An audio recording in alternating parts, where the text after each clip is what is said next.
meus amigos, minhas amigas, como é que vocês estão? Sejam bem-vindos a mais um estudo do livro O que é o Espiritismo? Nós já vimos nos programas anteriores, especialmente quem foi Allan Kardec.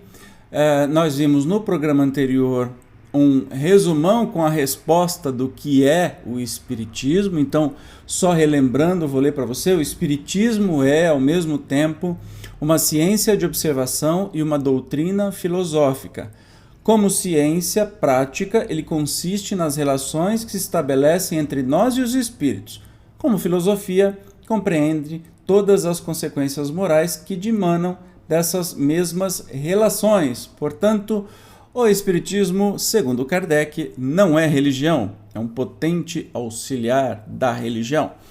Hoje nós vamos começar o primeiro capítulo, deixa eu mostrar para você aqui, o primeiro capítulo que trata de uma pequena conferência espírita, que tem 3 diálogos. O primeiro diálogo que a gente vai ver hoje é o crítico. É uma pessoa crítica, descendo a lenha no Espiritismo, e Kardec trazendo aí as refutações baseadas no que é o Espiritismo. O segundo diálogo é com o cético, aquele sujeito que não acredita em nada, né?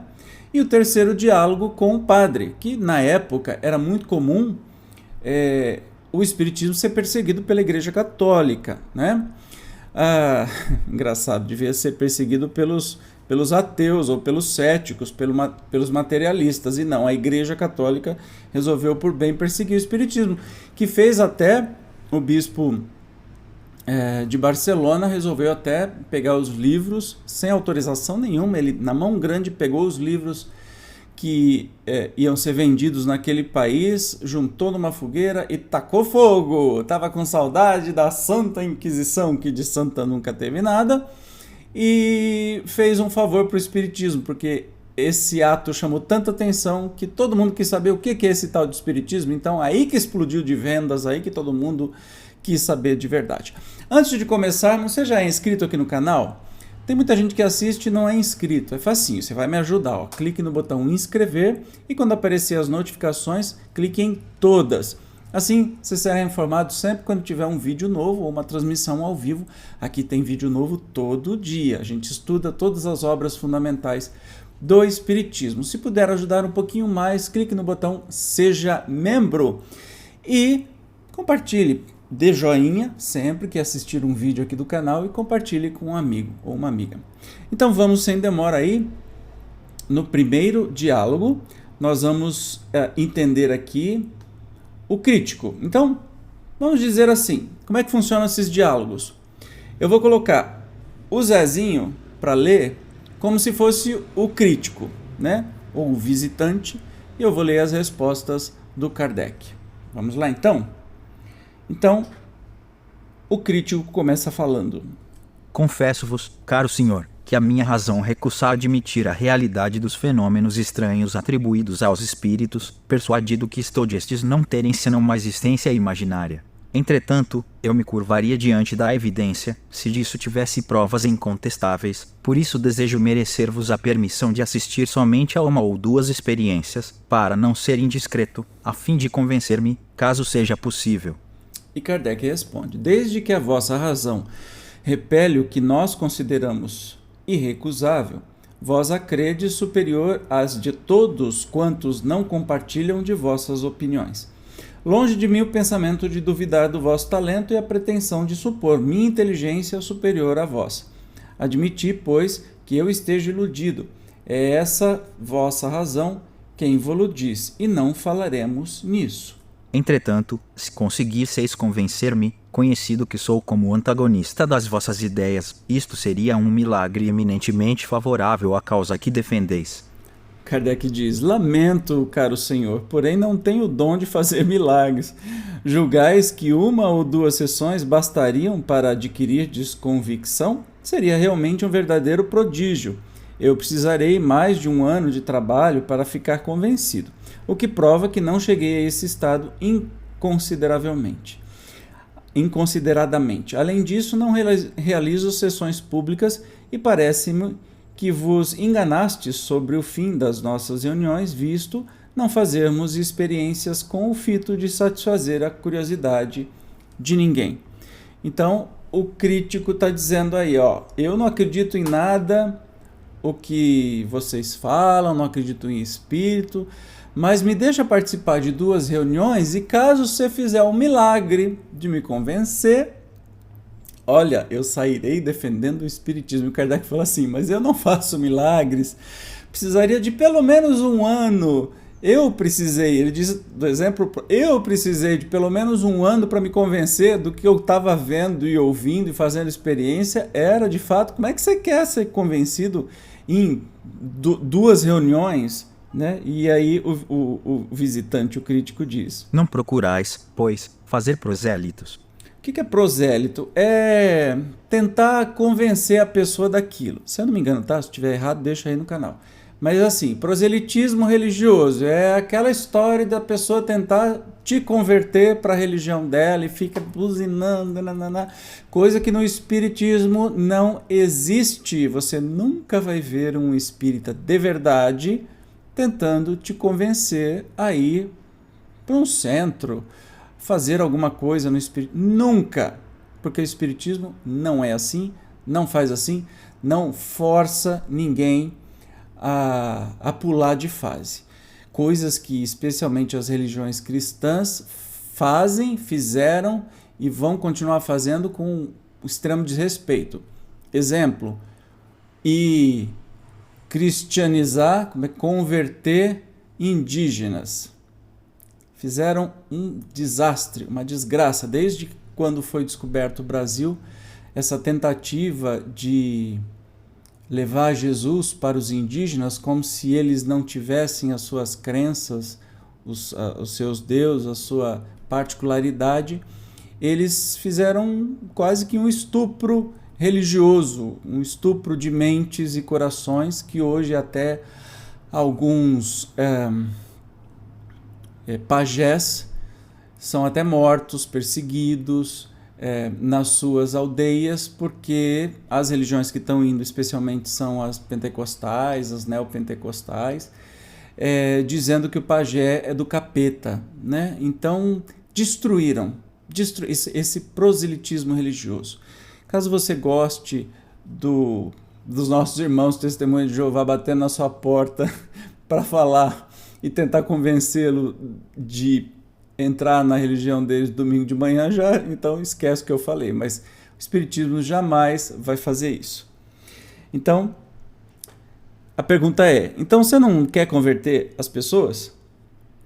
O Kardec responde: para que buscarmos fazer-vos prosélito quando não quereis ser? Por que eu vou tentar te convencer a ser espírito se você não quer? Não pretendo forçar convicção alguma. Quando encontro pessoas que sinceramente desejam instruir-se e dão-me a honra de pedir-me esclarecimentos, folgo e cumpro um dever respondendo-lhes nos limites dos meus conhecimentos. Quanto aos antagonistas, aqueles que são contra, porém, que como vós têm convicções arraigadas, não tenho um passo para delas arredá-los. Atento a que é grande o número dos que se mostram bem dispostos para que possamos perder o nosso tempo com aqueles que não o estão. Estou certo de que, diante dos fatos, a convicção há de vir, mais cedo ou mais tarde, e que os incrédulos hão de ser arrastados pela torrente. Ora, alguns partidários, de mais ou de menos, nada alteram na pesagem, pelo que nunca me vereis incomodado para atrair às nossas ideias aqueles que, como vós, sabem as razões que têm para fugir delas. Então Kardec acha uma grande perda de tempo você tentar convencer uma pessoa que é contra. Quem está curioso, você dá o caminho e a pessoa vai atrás e vai estudar, especialmente porque o espiritismo precisa de estudo. Como você tem na Igreja Católica os Papa Hóstia, que acha que só ir na missa de domingo e papar a hóstia basta e continua com a vida igual, no Espiritismo tem os Papa Passe, que as pessoas acham que basta ir na reunião pública e tomar o passe e que a vida delas estão resolvida. Não é bem assim. O Espiritismo exige estudo e, diante desse estudo, uma mudança de vida. segundo os princípios cristãos de Jesus mesmo, né? Então, o Espiritismo não perde tempo ficar tentando convencer quem não está afim. Vamos continuar aqui. Então, o crítico diz: há mais interesse em convencer-me do que o supondes. Permitis que me explique com franqueza e prometeis-me não ver ofensa alguma nas minhas palavras. São as minhas ideias sobre a coisa em si, e não sobre a pessoa a quem me dirijo. Posso respeitar a pessoa, sem participar de suas opiniões. Eu vou colocar pro Zezinho ler aqui, tá?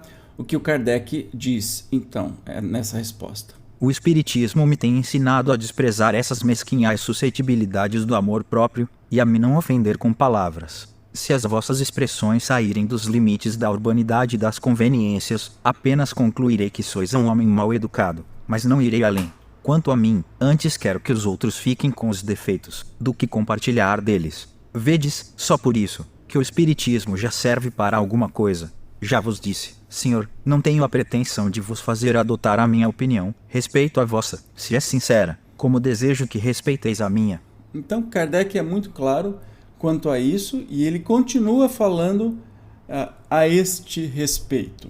Acreditando ser o Espiritismo um sonho sem sentido, dissestes, sem dúvida, vindo à minha casa, vou ver um louco. Confessai-o francamente, pois com isso não me escandalizarei. Todos os espíritas são loucos, é coisa sabida. Pois bem, se julgais assim, eu tenho escrúpulo de transmitir-vos a minha enfermidade mental, e causa-me espanto ver-vos, com tal pensamento, buscar uma convicção que vos vai colocar no número dos loucos. Se já estáis persuadido de que não conseguiremos convencer-vos, passo que destes é inútil, visto que só terá por fim a curiosidade. Abreviemos, pois, por favor, porque me falta tempo para perder em conversações sem objeto.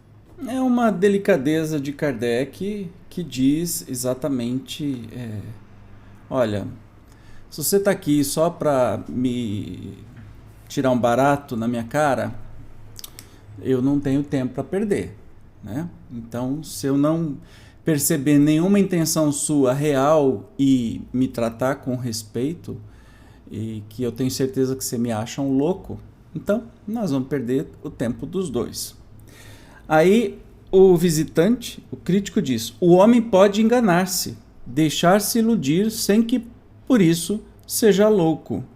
Dizei logo, acreditais, como muitos, que isto é moda que durará certo tempo, mas deveis convir que um passatempo que, em alguns anos, tem conquistado milhões de partidários em todos os países, que conta entre seus adeptos sábios de toda a ordem, que se propaga de preferência nas classes mais esclarecidas, é mania singular que merece examinada.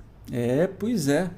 Então, assim, o visitante, o crítico, disse assim, olha, não estou te chamando de louco, mas assim, você pode querer se enganar, e tá, né? A gente vê tanta gente, né, indo na onda de umas besteiras que o povo fala. E Kardec é muito claro, olha, se isso for uma loucura, e você está achando que é moda, pode estar achando que é moda, mas essa moda já conquistou milhões de pessoas, e a maioria de pessoas com nível superior ou muito bem esclarecida. Então é estranho isso, né? Aí o visitante diz: tenho minhas ideias a respeito, é certo, porém elas não se acham tão absolutamente firmadas que não consinta em sacrificá-las à evidência. Disse-vos que teríeis certo interesse em me convencer. Deixa eu coisar aqui. Confesso-vos que tenciono publicar um livro em que me proponho demonstrar ex professo, com verdadeiro conhecimento de causa, ou magistralmente, a minha opinião sobre o que considero um erro. Olha que interessante. E como esse livro deve produzir efeito, dando um golpe no espiritismo, eu deixaria de publicá-lo, caso ficasse convencido da realidade da vossa doutrina. Que danado!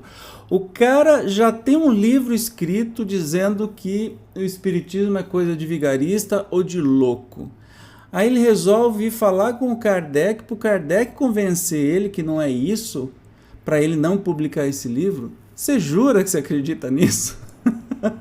Ah, meu amigo, você não sabia quem era o nosso professor Rivaio. Você não conhece esse homem. Você foi bater na tecla errada mesmo. Vamos ver o que Kardec respondeu aqui. eu sentiria que ficasseis privado do que vos pode proporcionar um livro que deve produzir tanto efeito. Além disso, não tenho interesse algum em impedir a sua publicação. Ao contrário, desejo-lhe grande circulação, porque assim ele nos servirá de prospecto e anúncio. A nossa atenção é sempre chamada sobre aquilo que vemos atacado. Há muita gente que quer ver os prós e os contras, e a crítica faz aparecer a verdade, mesmo aos olhos daqueles que não a procuravam aí. É assim que muitas vezes, sem querer, se faz reclamo do que se quer combater. Então Kardec não está muito... Ele não quer impedir que ele publique esse livro, e muito pelo contrário. Se ele publicar, melhor ainda, porque quanto mais critica, mais as pessoas vão ter curiosidade e mais gente vai se tornar adepto do espiritismo. A questão dos espíritos é, por outro lado, tão palpitante de interesse, choca a tal ponto a curiosidade, que basta assinalá-la a atenção, para que nasça o desejo de aprofundá-la. Aí o crítico diz: então, no vosso entender, a crítica para nada serve? A opinião pública nada vale? Olha, o cara vai distorcendo as coisas, né? Perceba que a intenção dele não é nada agradável. Kardec responde: não considero a crítica como expressão da opinião pública, mas como juízo individual, que bem pode enganar-se. Lede a história e vereis quantos trabalhos importantes foram, ao aparecer, criticados, sem que isso os excluísse do número das grandes obras. Quando, porém, uma coisa é má, não há elogio que a torne boa. Se o espiritismo é uma falsidade, ele cairá por si mesmo. Se, porém, é uma verdade, não há diatribe que possa fazer dele uma mentira. Ao nosso modo de ver, vosso livro não será mais que uma apreciação cedilha maiúsculo ou a pessoal. A verdadeira opinião pública decidirá da justeza dos vossos conceitos. Procuraram examinar. Se mais tarde reconhecerem que vos enganastes, vosso livro se tornará ridículo, como os que, não há muito, foram publicados contra as teorias da circulação do sangue, da vacina, etc. Só fazendo um parênteses aqui. O cara tem uma pachorra de dizer que, então, Kardec, se você não quer me convencer que o espiritismo é uma coisa verdadeira, você não se importa com a crítica, com a opinião pública. E Kardec diz assim, olha, a crítica não é opinião pública. Sabe aquela história de a voz de Deus é a voz do povo? A voz do povo é a voz de Deus? Mentira, mentira. Tem nada a ver. As pessoas que querem convencer se utilizam desse argumento porque não tem palavras ou não tem outras coisas que pode fazer para convencer as massas. Olha, né? Então, Kardec já diz assim, olha, se o espiritismo não for nada disso, ele por si só cairá. Mas, se for, quem vai cair no ridículo é o seu livro. E ele continua.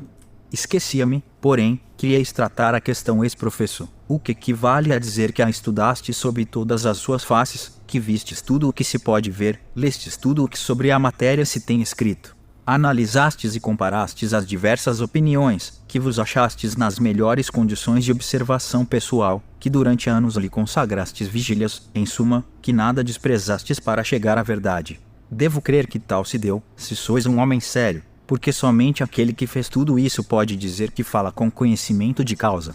Que juízo formarias de um homem que, sem conhecimento de literatura, sem ter estudado a pintura, se erigisse em censor de uma obra literária ou de um quadro?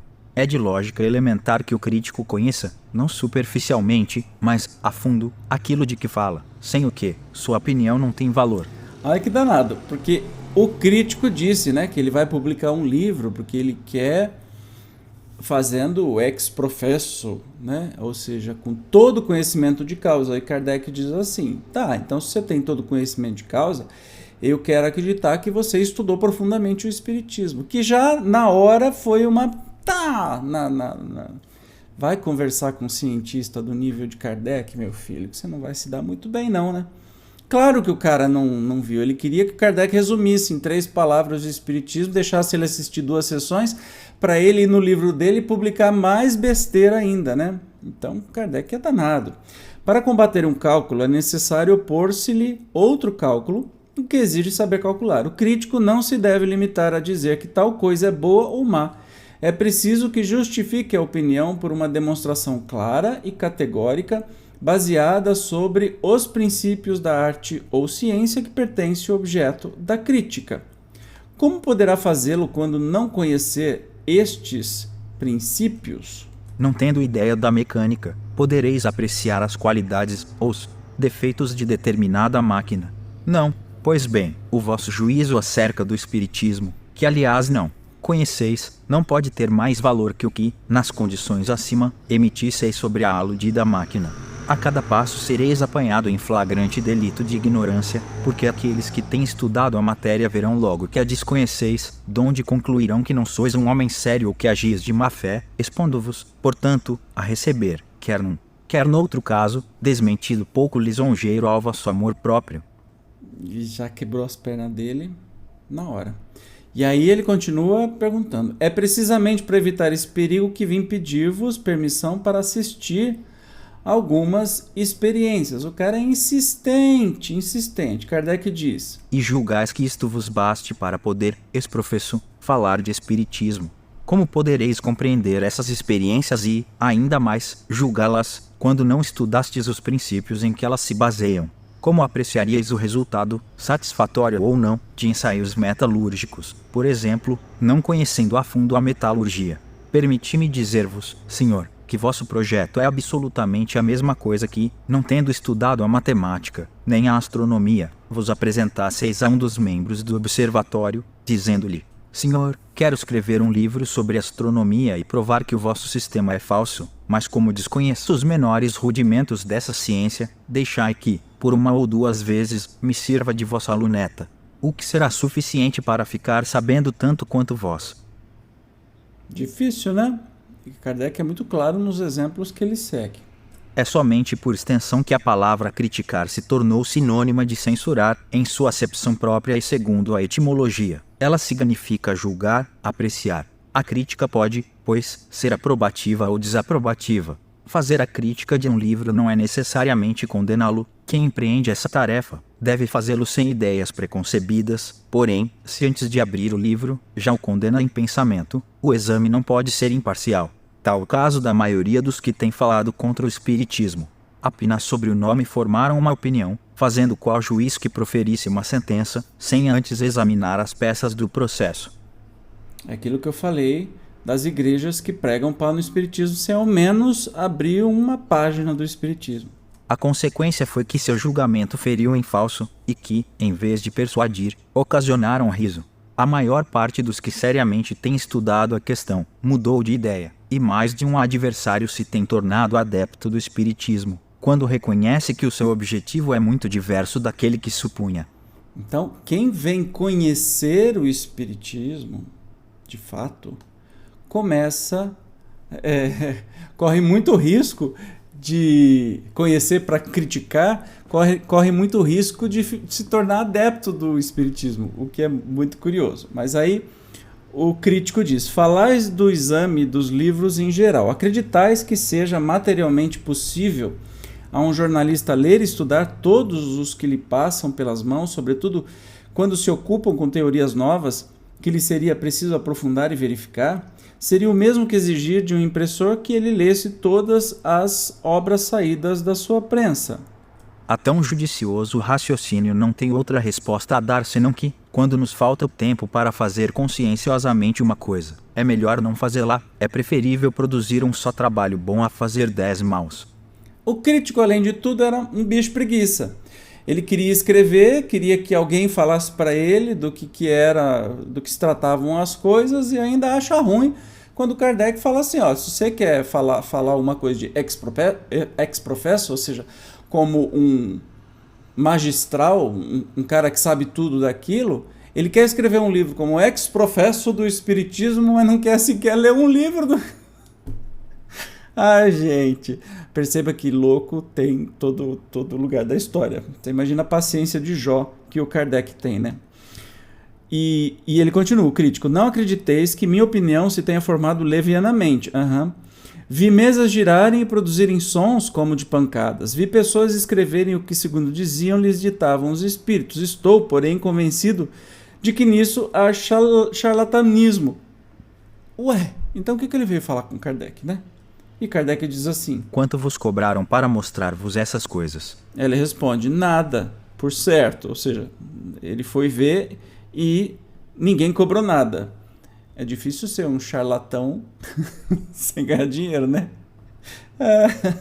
E Kardec diz assim: ora, aí tendes charlatães de uma espécie singular, que vão reabilitar o nome da sua classe. Até o presente não se tinha ainda visto charlatães desinteressados. Suponhamos que um gaiato de mau gosto tenha querido uma vez divertir-se assim. Será crível que as outras pessoas presentes pactuassem com ele. Ademais, com que fim se fariam elas cúmplices de uma mistifica-se cedilha maiúscula? Direis que com o fim de recriar a sociedade. Concordo em que uma vez se prestassem a tal brinquedo. Porém, quando esse brinquedo dura meses e anos, julgo que o mistificado é o próprio mistificador. Não é provável que, só pelo gosto de fazer que creiam em uma coisa que ele sabe ser falsa, alguém vá passar horas inteiras, imóvel, agarrado a uma mesa. O gosto não equivaleria a pena. Antes de julgar isso, uma fraude, é preciso indagar que interesse havia em enganar. Ora, não deixeis de convir que há pessoas que se não coadunam com a mais leve suspeita de embuste, pessoas cujo caráter já é uma garantia de probidade. Coisa muito diversa seria se tratasse de uma especulação, porque a tentação do ganho é má conselheira, mas admitindo mesmo que, neste último caso, ficasse bem comprovado um manejo fraudulento, isso em nada ofenderia a realidade do princípio, porque de tudo se pode abusar. Por vender-se vinho falsificado, não se deve concluir que não existe vinho puro. O espiritismo não é mais responsável pelos atos daqueles que abusando desse nome o exploram, do que o é a ciência médica pelos atos dos charlatães que impingem suas drogas, ou a religião pelos dos sacerdotes que iludem seu ministério.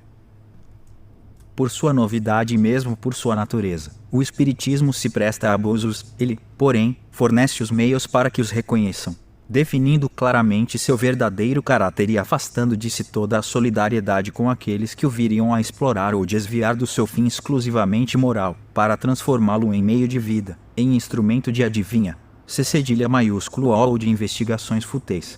Desde que o espiritismo mesmo traça os limites em que se encerra, define o que pode ou não dizer, ou fazer, o que está, ou não em suas atribuições, o que aceita e o que repudia, toda a falta recai sobre aqueles que, não se dando ao trabalho de estudá-lo, o julgam pelas aparências e que, por terem encontrado saltimbancos adornando-se sob o nome de espíritas, para chamar concorrência, dizem com gravidade, eis o que é o espiritismo.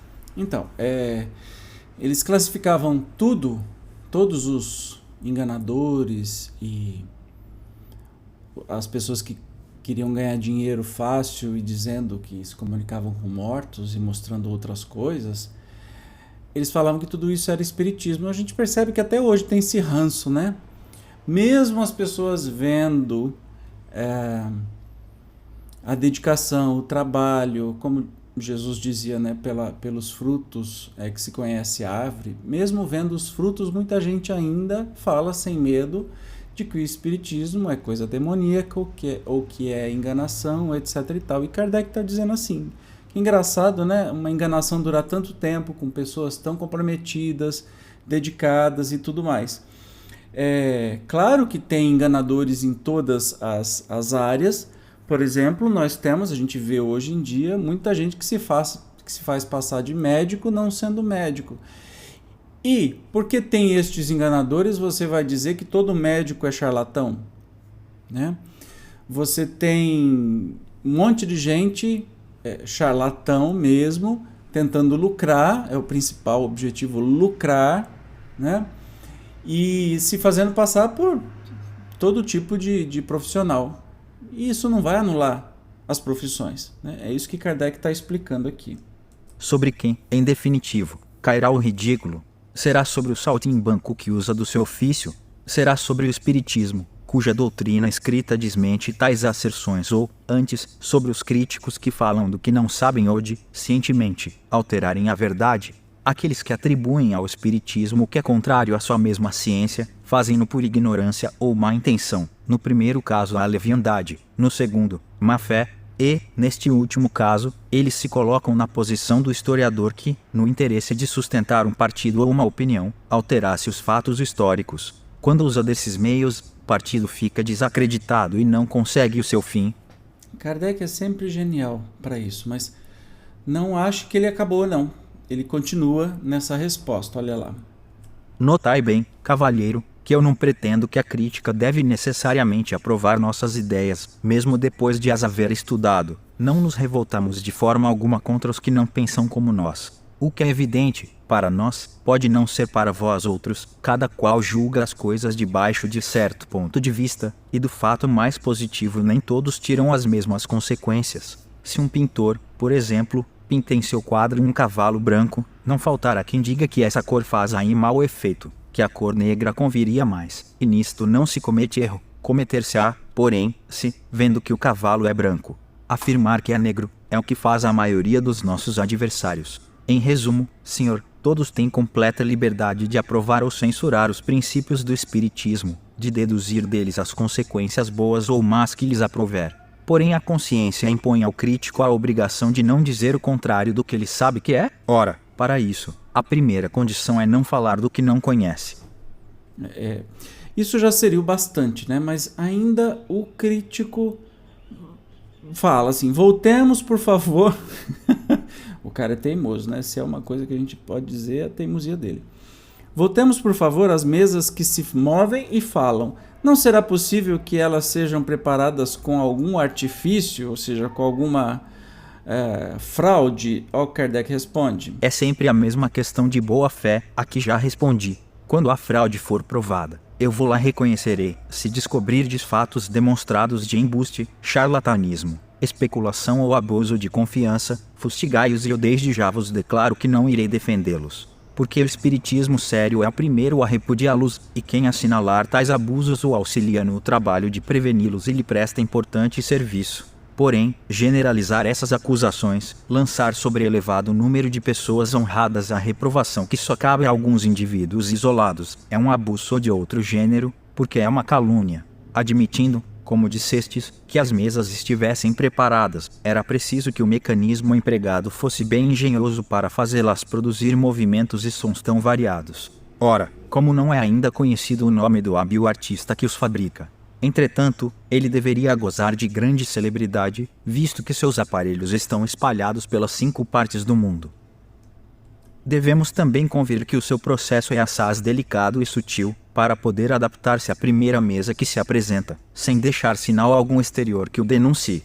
Nós estamos falando aí de uma época que as mesas girantes e os fenômenos físicos eram muito comuns no planeta inteiro. Então Kardec está dizendo assim, olha, se for constatada alguma fraude, eu sou o primeiro que não quer. Aliás, Kardec pegou muita fraude porque ele ia com seu espírito científico, né, investigar tudo. Até no filme Kardec aparece que ele está procurando onde é que estão os mecanismos de um prestidigitador ou de um mágico da época que fazia a mesa levantar, e ele achou esse mecanismo. Então, assim, ele era o primeiro a descartar tudo que era fraude. Mas daí você afirmar que todo o resto que acontece é fraude, é de uma maldade sem tamanho, né? Um descompromisso com a verdade. É como se hoje falasse assim, nós temos aí o caso, por exemplo, do João de Deus, que a gente descobriu ser uma pessoa muito, muito, muito terrível, pelas provas que se apresentam, não é? E que aí ele fazia tudo isso, então, porque ele não... ele então era um médium falso. Então todo médium é falso, todo processo de cura é falso, tudo é enganação.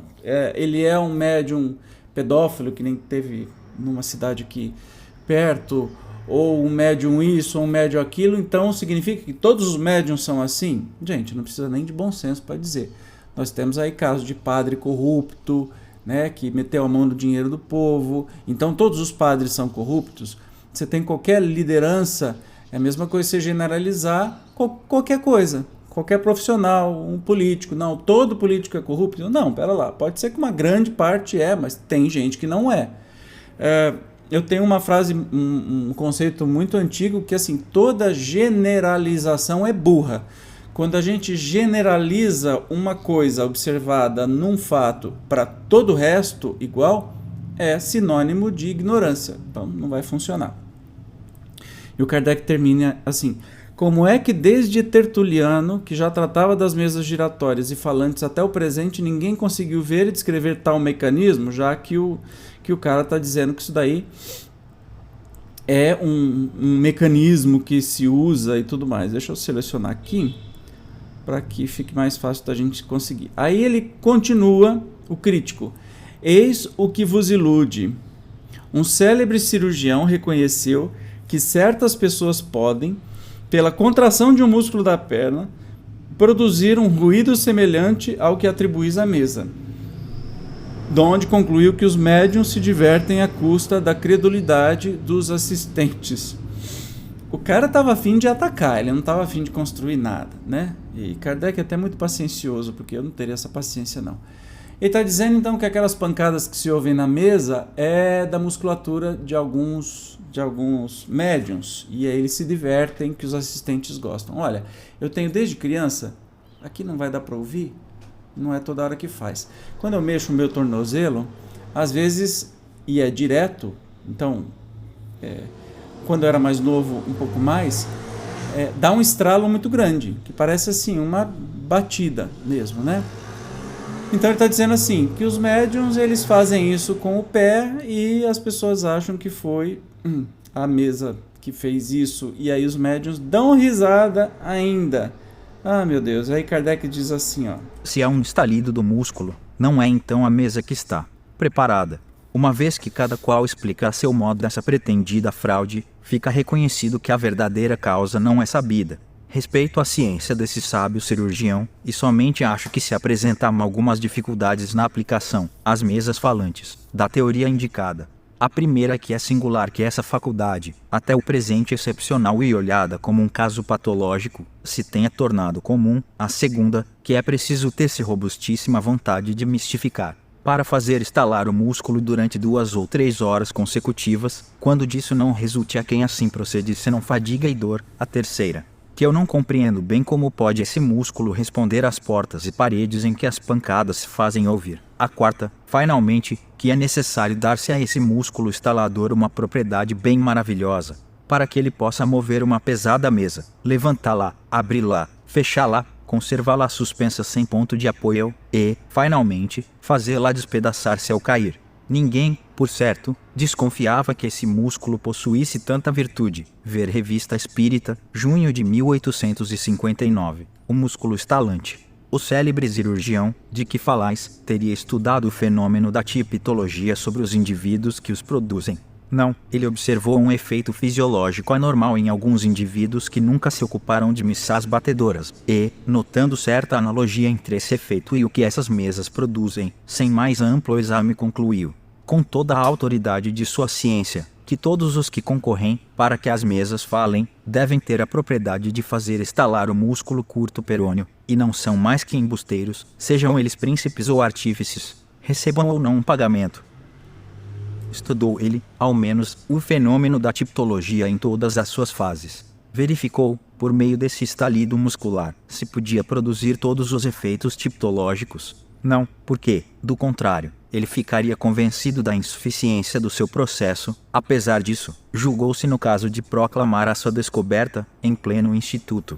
Primeiro que esse cara estava tentando, de tudo quanto é jeito, desqualificar o espiritismo. Então, primeiro, era a questão que as mesas tinham mecanismos que faziam embustes. Aí, quando Kardec, pela obviedade, quebrou essa falácia, essa teoria besta que o cara estava falando, aí ele vem falar que as pessoas, os médiuns, instalavam um músculo. Aí ele fala assim, engraçado, o médico que determinou que esse músculo é instalado, e instala mesmo, eu tenho do meu pé, ele faz crack mesmo, então que esse músculo tem a propriedade até de levantar a cadeira, e esse médico ele estava falando sobre o instalado do músculo, como uma pessoa vai no médico e instala, mas ele não estava falando sobre o que acontecia numa sessão mediúnica, né? É bem diferente disso, mas ele continua ainda. Não será esse juízo assaz comprometedor para um sábio? Quem pensa hoje nessa opinião? Confesso-vos que, se me tivesse de sujeitar a uma operação cirúrgica, hesitaria muito em confiar-me a esse médico, porque recearia que ele não julgasse o meu mal com mais perspicácia, já que esse juízo é uma das autoridades em que pareceis querer apoiar-vos para esmagar o espiritismo. fico completamente inteirado da força dos outros argumentos que quereis validar, a menos que os não vades beber em fontes mais autênticas. Kardec é sempre brilhante, mas pensa que o cara desistiu. Entretanto, o crítico diz, bem vedes que já passou a moda das mesas girantes que durante certo tempo fizeram furor. Hoje já ninguém se ocupa delas. Por que se dá isso quando é uma coisa séria? Então, de novo, ele está generalizando, né? Tinha mesas girantes que eram embuste e era para diversão. Muitos desses eram embuste, mas ele quer trazer isso sempre para uma coisa só. Você percebe que ele pula de um lado para o outro, sempre generalizando de uma coisa só. E Kardec responde. Porque das mesas girantes saiu uma coisa ainda mais sérria, uma ciência completa, uma perfeita doutrina filosófica, do máximo interesse para os homens que refletem. Quando estes nada mais tiveram a aprender no giro das mesas, não mais com elas se ocuparam. Para as pessoas fúteis, que nada querem aprofundar, esse fenômeno era um passatempo, um divertimento que abandonaram quando dele se aborreceram, são pessoas com as quais a ciência não conta. Período de curiosidade teve seu tempo, sucedeu-lhe o da observação. O espiritismo entrou, então, no domínio da gente séria, que não o toma como objeto de divertimento, mas sim como meio de instruir-se. Porém, essas pessoas que o consideram como coisa grave, não se prestam a qualquer experiência de curiosidade, e ainda menos a satisfazer a daqueles que se apresentam com pensamentos hostis, como não brincam. Não se prestam a servir de brinquedo para os outros, eu pertenço a esse número. Muito educadamente, Kardec sempre fala, que as mesas girantes elas tinham o objetivo de despertar a curiosidade do espiritismo quando não eram embustes, né? Quando não eram enganações. E uma vez que isso aconteceu e foi se descobrindo outras maneiras, né, até chegar na escrita direta pelos médiuns, não precisava mais de mesa girante. Então é isso que Kardec está dizendo. Não faz mais sentido, não se precisa mais desse tipo de artifício para continuar. Aliás, que paciência que o Kardec tem. Hoje em dia, nós não temos mais quase efeito físico. Aí você pode perguntar, então como é que a gente vai acreditar? Não, primeiro que a gente acredita pelos relatos que são trazidos por pessoas de grande conhecimento e respeitáveis na sua época. Segundo, que se a comunicação é mais fácil pelo médium, né, tanto a escrita quanto falada, para que ia se querer fazer efeito físico que precisa de médium com esta habilidade, essa capacidade, doação de ectoplasma? O processo é intensamente mais difícil do que uma incorporação comum. Então, hoje em dia, nós vamos mais pela lógica e pelo estudo e a gente percebe facilmente quando não é um médium de verdade ou alguém que está tentando enganar, porque Kardec nos ensinou exatamente isso. Mas pensa que o crítico sossegou? Não, ele diz: no entanto, somente a experiência pode convencer, mesmo aquele que em começo seja movido pela curiosidade.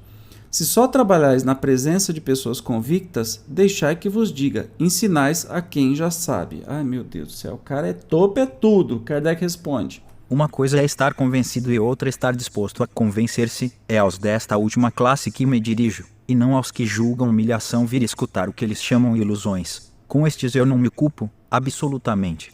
Quanto aos que manifestam sincero desejo de esclarecer-se, o melhor modo que tem para prová-lo é mostrar perseverança. São reconhecidos por outros sinais que não apenas o desejo de ver uma ou duas experiências. Esses querem trabalhar sinceramente. A convicção só se adquire com o tempo, por meio de uma série de observações feitas com cuidado todo particular. Os fenômenos espíritas diferem essencialmente dos das ciências exatas, não se produzem à vontade. É preciso que os colhamos de passagem, é observando muito e por muito tempo que se descobre uma porção de provas que escapam à primeira vista. Sobretudo, quando não se está familiarizado com as condições em que se pode encontrá-las, e ainda mais quando se vem com o espírito prevenido. As provas abundam para o observador assíduo e refletido. Uma palavra, um fato aparentemente insignificante, é para ele um raio de luz, uma confirmação.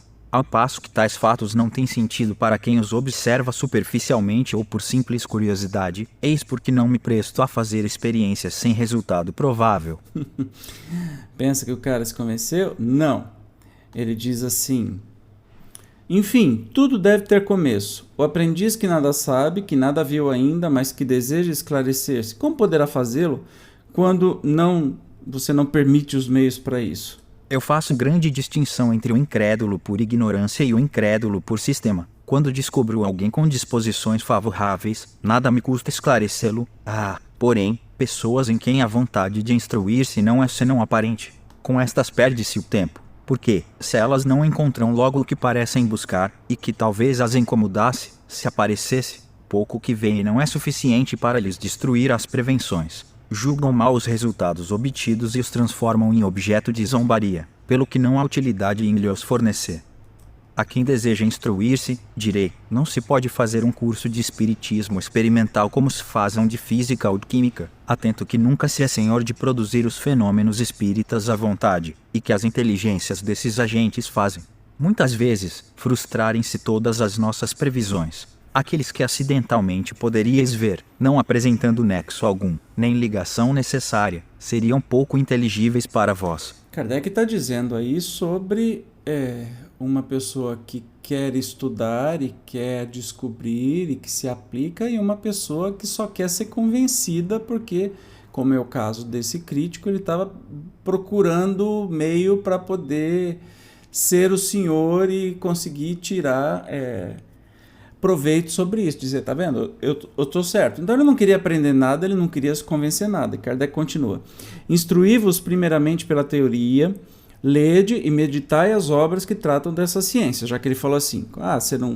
você não deixa, como é que você faz a pessoa que quer conhecer fazer, né, entrar nesse negócio? Então, primeiro teoria, lê, medita, e nelas aprendereis os princípios, encontrareis a descrição de todos os fenômenos, compreendereis a possibilidade deles pela explicação que elas vos darão, e pela narrativa de grande número de fatos espontâneos de que pudestes ser testemunhas sem os compreender, mas que vos voltarão à memória. Vós vos fortificareis contra todas as dificuldades que possam surgir e formareis, deste modo, a primeira convicção moral. Então, quando se vos apresentar a ocasião de observar ou operar pessoalmente, compreendereis, qualquer que seja a ordem em que os fatos se mostrem, porque nada vereis de estranho. Eis, meu caro senhor, o que aconselho a todos que dizem querer instruir-se, e, pela resposta que dão, é fácil conhecer se neles há alguma coisa mais que curiosidade. Fácil, né?